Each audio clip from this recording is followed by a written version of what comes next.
I'm very grateful for this honor. It's a big honor to address this honorable audience. It's already a fourth year of the full-scale invasion, which should have ended in 4 days, according to our foreign analytics. But Ukraine decided to refuse to be victim, instead to fight. Ukrainians continue to fight for the smallest, even if they have just the smallest chance to build democratic, free society, means to live without fear and violence and have peaceful perspective. Because the quickest way to stop the war is to lose the war, but then you will have no peace. Putin started full-scale invasion not in order to grab some part of Ukrainian land. It's naive to think that Russia laid hundreds of thousands of Russian soldiers just to occupy Avdiivka or Bakhmut. Putin started the full-scale invasion in order to occupy and to destroy the entire Ukraine and to move forward. His logic is historical. He dreams to revive Russian empire. And that's why people in other European countries are in relative safety only because Ukrainians continue to fend off Russian advancement of Russian army. Human nature is the same, because people usually find many explanations. And to international partners, so it was difficult to imagine the full-scale invasion of Russia to Ukraine. Now it's difficult for them to imagine that Russia could break into Poland. I think this is, I name it as a psychological defense mechanism and lack of imagination. Like Orban says, Ukraine is the country with a very difficult fate, but it's not our business. But the truth is that the result of this war will define how Europe and the world will look. Dozens of freedom after the fall of the Berlin Wall can easily change into the dozens of years of survival. And when I am asked how Ukrainians see the true, just peace, I always ask to reformulate this question. It's not only the problem of Ukraine when the member of the Security Council constantly defies the fundamental documents and principles of this institution, trying to change the borders. It's impossible to build island. It's impossible to build a paradise even when you're on an island, when the rest of the world continues to bleed. And I will continue talking about one of such things, about the role of culture in achieving a just and stable peace. And my first theme for Ukraine, this war, is a genocidal war. Putin openly speaks that the Ukrainian nation does not exist, that Ukrainian language does not exist, that the Ukrainian culture does not exist. For all these years, we human rights advocates document these words. Russians physically destroy active people on the occupied territories, mayors, journalists, children's writers, children book writers, teachers, businessmen. They forbid Ukrainian language and culture. They rob and loot Ukrainian heritage. They take Ukrainian men forcefully take Ukrainian men into the Russian army. They give Ukrainian children to the military reformation camp, and they told our children that they are not Ukrainian children, but they are Russian children, that their family, their relatives abandoned them, and they will be given into Russian families who will raise them as Russian children. And Russia tries to present its actions on destruction of Ukrainian identity in a different light, and so we need to explain to the world the foundation and the true reasons of its actions. And if we stop defending itself, then instead of peace, we will have occupation. The occupation is the same war, but just in a different form. Occupation, it's not just changing one flag, swapping the flags, the state flags. Occupation means forced disappearance, torture, forceful abductions, filtration camps, and mass burials.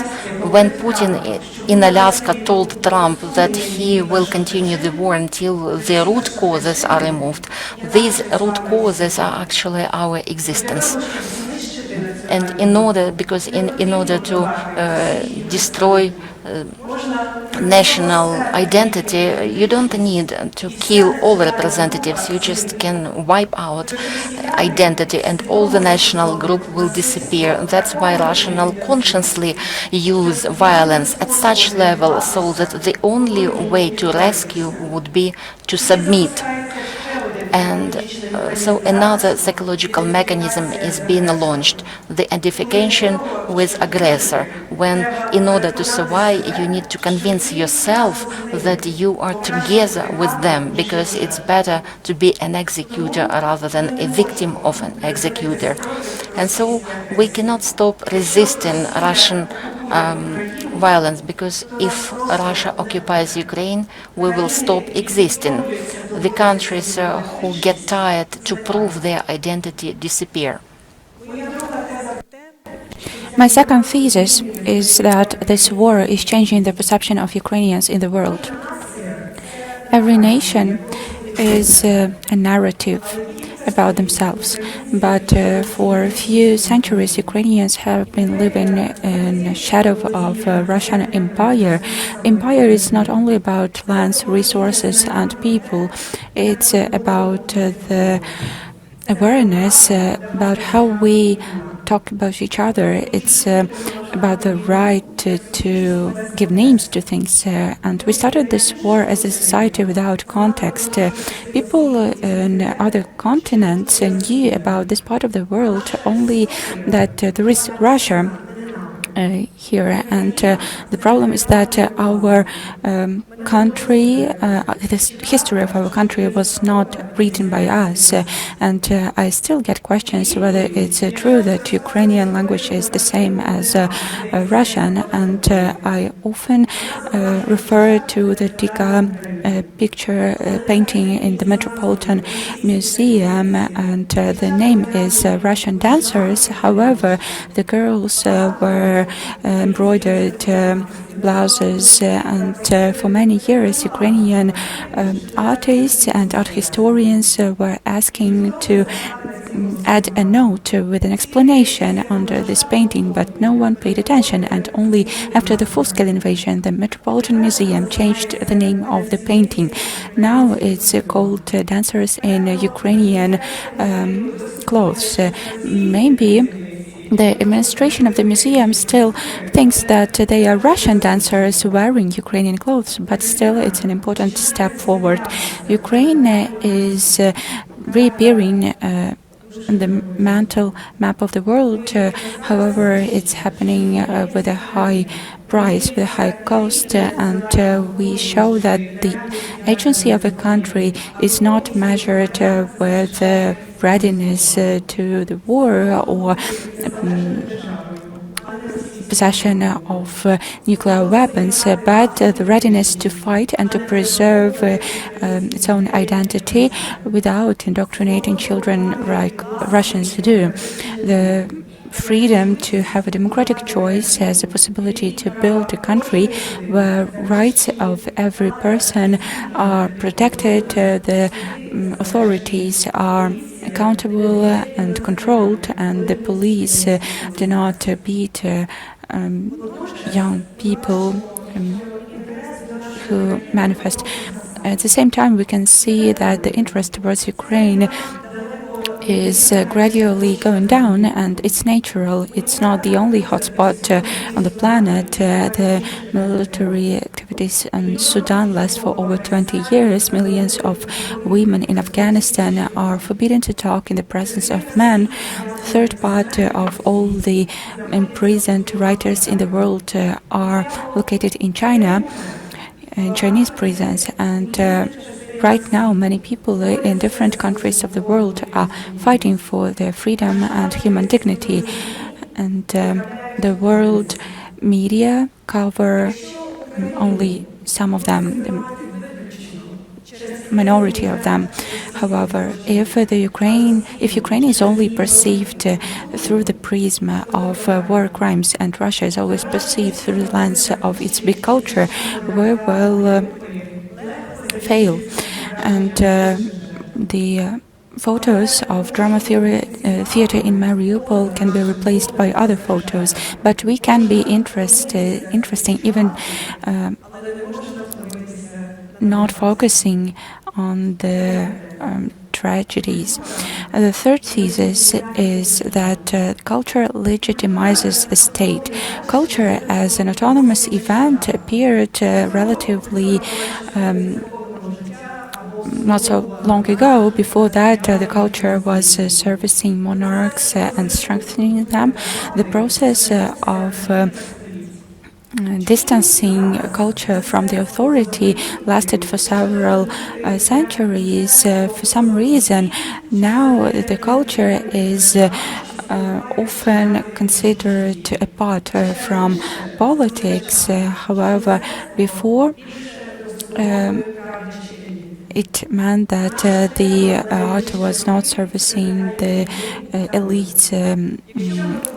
If we are talking only about other things than art, we will be out of time, out of reality. Culture is also about the experience between past and present, and this experience was often disrupted, and we have to renew these ties and give voice to those who were erased by the empire. Destruction of the palace in Bakhchisarai is not only a barbaric act, it's a conscious policy. The archaeological sites of Crimea are witnesses that make us understand that any power, any authority is temporary. Culture is not about overt art, it's not only about mass products, it's about the meaning conveyed from generation to generation, which shapes the patterns of behavior in a society. And the problem of our society has long been the inability to call evil an evil, and we lived in a country where streets were named after butchers, and we had monuments to these butchers, and no one actually cared about it. And this war is about values. It's not the war between two countries, but between two systems, authoritarian and democratic one. And every system has its own set of values. We have established relations between people which reflect the image of the society. What place should political authority take, and what powers the leadership has. And we fight not only because we are not them, but because we stand for the values that are incompatible with Russian way of life. Fourth thesis: the culture creates and promotes meaning and senses, and as many in Ukraine. I was born just after the Soviet debacle, but in this fight we become Europeans, because Europe, it's not about geography, it's about values. And Ukrainians are reconsidering the values of freedom and security that Western societies have viewed as recalcitrant given. For us, freedom is survival. However strange it might sound, we wouldn't sustain as a nation if we haven't strived for freedom, and we do not divide freedom and safety. We need safety and security for freedom, and otherwise, when we lose one thing, we lose the other one. And the state is an environment that we have to live in, but not only a set of services. It's something which preserves our identity. We can love something imperfect, and we have to fight for and preserve something imperfect. Also, we believe that all the efforts of ordinary people have meaning, and we never had this luxury of relying on strong institutions. So the grassroots strength is our vitality. And how should we communicate all of this? Do we use hysteria, fears, etc.? It doesn't work. I often think about how Ukrainian society behaved before the full-scale invasion, and the only right tone of voice for Ukrainians is dignity. I recorded testimonies of a Ukrainian philosopher Igor Kozlovsky, and a lot of people present here knew and loved him. He spent 700 days in Russian captivity. Before that, I interviewed hundreds of people who told me how they were beaten, raped, tortured by cutting off limbs, electrified, and one woman told me how her eye was extracted with a spoon, but Igor named a detail which impressed me a lot. He described his everyday life in a solitary confinement room. It was a basement with no windows, with no sunlight. It was hard to breathe there due to lack of air, and the floor was full of rats and sewage liquids, and the scientist known across Ukraine was telling me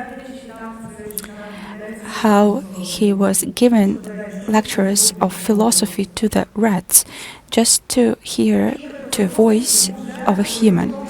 Igor Kozlovsky was a victim because he was abducted and held in inhumane conditions and tortured.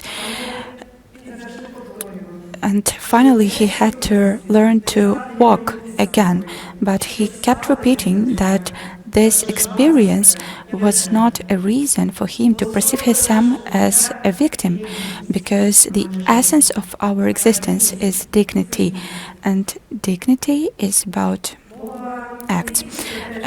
We are not talking only about our responsibility for everything that's happening. We have to do the right things, and dignity gives us strength to fight even when the circumstances are too hard. We are active participants of the historic process, and the honest answer about the just and sustainable peace is that it's too soon to draw conclusions, but we have to define today what peace is for us and what victory is for us. Is it restoring the state border? It's not a victory, it's justice in terms of international law. And victory is our historic goals, is return to the European civilization space with its senses and philosophy. And the ones who plan for a long perspective will win.